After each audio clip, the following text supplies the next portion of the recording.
அதிகாரம் 10.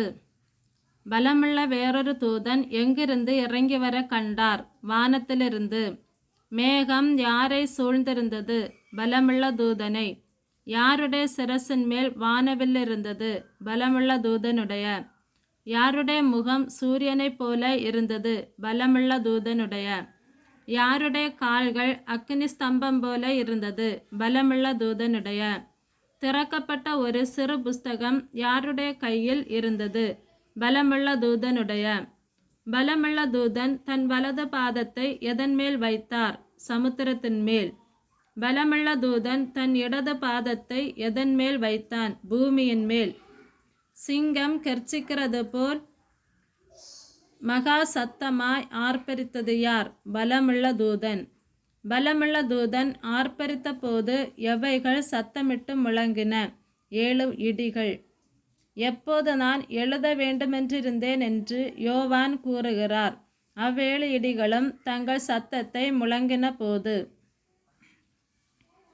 7 இடி முழக்கங்கள் சொன்னவைகளை நீ எழுதாமல் முத்திரை போடு என்று சொன்னது யார்? வானத்திலிருந்து ஒரு சத்தம். சமுத்திரத்தின் மேலும் பூமியின் மேலும் நின்றது யார்? பலமுள்ள தூதன். தன் கையை வானத்திற்கு நேராக உயர்த்தினது யார்? பலமுள்ள தூதன். இனி டேஸ் செல்லாது, காலம். இனி காலம் செல்லாது என்று சொன்னது யார்? பலமுள்ள தூதன். தேவனுடைய ஊழியக்காரர் யார்? தீர்க்கதரிசிகள்.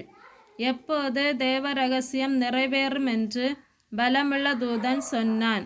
7ஆம் தூதனுடைய சத்தத்தின் நாட்களிலே அவன் எக்காலம் ஊதப் போகிற போது. பலமுள்ள தூதன் யார் மேல் ஆணையிட்டு சொன்னான்? சதா காலங்களிலும் உயிரோடு இருக்கிறவர் மேல். சமுத்திரத்தின் மேலும் பூமியின் மேலும் நிற்கிற தூதனுடைய கையில் இருக்கிற திறக்கப்பட்ட சிறு புஸ்தகத்தை நீ போய் வாங்கிக்கொள் என்று யோவானிடம் சொன்னது யார்? வானத்திலிருந்து பிறக்க கேட்ட சத்தம். தூதனிடத்தில் போய் அந்த சிறு புஸ்தகத்தை எனக்கு தாரும் என்று கேட்டது யார்? யோவான். நீ இதை வாங்கி புசி என்று யோவானிடம் சொன்னது யார்? சமுத்திரத்தின் மேலும் பூமியின் மேலும் நின்ற தூதன். பலமுள்ள தூதன்.